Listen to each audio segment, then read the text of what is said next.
If your job owns you and you've got no work-life balance, it's your fault. And here's the reasons why.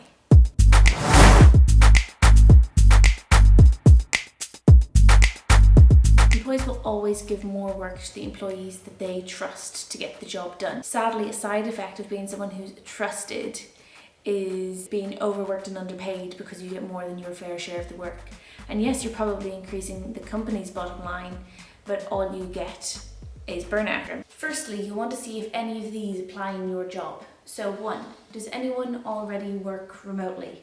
This will obviously give you an indication of your employer, your bosses, leaning towards having some people work at home and some people work in the office. Secondly, how often do you liaise and work with company employees that are based in different locations and interact with them virtually?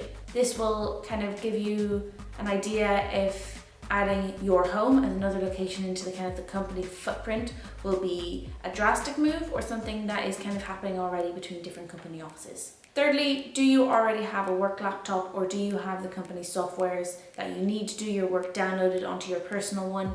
This will just remove that barrier and that excuse from your employer if you already have all the tools that you need to do your job from anywhere. And lastly, if you were made remote during the pandemic, do you have any statistics of your personal performance, both working in the office compared to working at home, and do you have any proof that you actually were working more productively from home that you can kind of showcase to your manager or your employer to say, actually, this makes me a better employee for your company.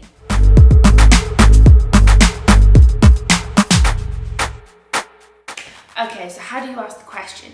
You start off with your value. Remind your boss of the value that you bring to the organisation, your performance, your actions, your impact. If you can, if you've ever gone above what is in your job description, above your role, to work above and beyond for the company. If you have any examples of when you specifically worked from home and you were able to add lots of value to a team project, this would be a great place to kind of showcase that. And the best way to start this conversation is, as you know, ...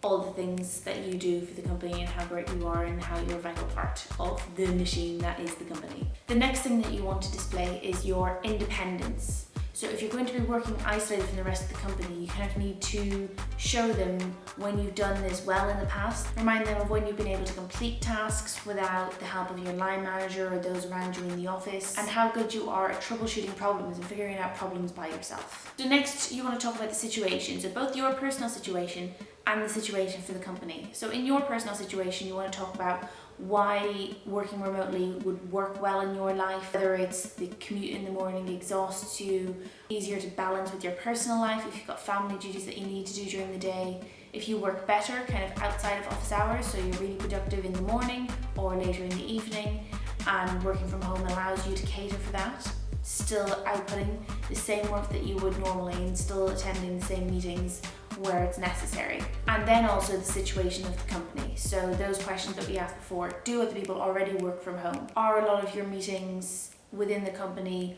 already done virtually with branches of the company that work in different locations? And then finally, after you've done all that building up of your value, your independence, and then the whole situation, you come through with the ask. And this is the most simple part. You just say, given all of the factors that I have outlined, I am requesting to work from home blank days per week. And then you follow that with silence. Let them stew, let the tension kind of build a bit. Don't jump in prematurely, just give them a minute to think. And after that kind of silence is drawn out, and if they look quite apprehensive, you can then suggest, if it would make you more comfortable, we can start this on a 2-week trial basis. After the 2 weeks, we can come in and have a chat about how you think my work efficiency has been at home. And because a trial seems temporary, it's very unlikely that they won't agree to this unless there's significant reason for them to say no. Maybe they're not the person who can give you the authority. So if at this point you're still not getting a yes or a maybe, just leave them to think about it, leave them to ask whoever they need to ask, whoever they need to get permission from, and then just come back and check on it in a few days. So that is the value that you add to the company, the proof that you have been an independent worker in the past and will continue to be in future, the situation, yours personally and the situation for the company, that would allow you to do this and would make it better for both you and the company to work remotely, and then ask them for it. Having employees work from home for most companies will actually be of a benefit to them as well, because one, they're not paying for you to use electricity in the office, they're not paying for a cubicle or office space. And two, it improves retention. If you're a happy employee, you're far likelier to stay with that company longer. And not only does that retain your talent, but also they need to go through the hiring and firing process every time they turn over an employee, which is loads of admin on the management side. So they want to avoid that as much as possible. I really hope this video has been helpful to anyone out there who is currently feeling like they're being leaned on a bit too much by their management or by their employer. If it was, smash the like button. That'll let me know that you like this type of content. And if you've been enjoying my channel, do hit that subscribe button, and then my videos will appear in your feed forevermore. Stay tuned for the next video where we'll be showing you the most beautiful beaches in a very special part of the world. See you next week.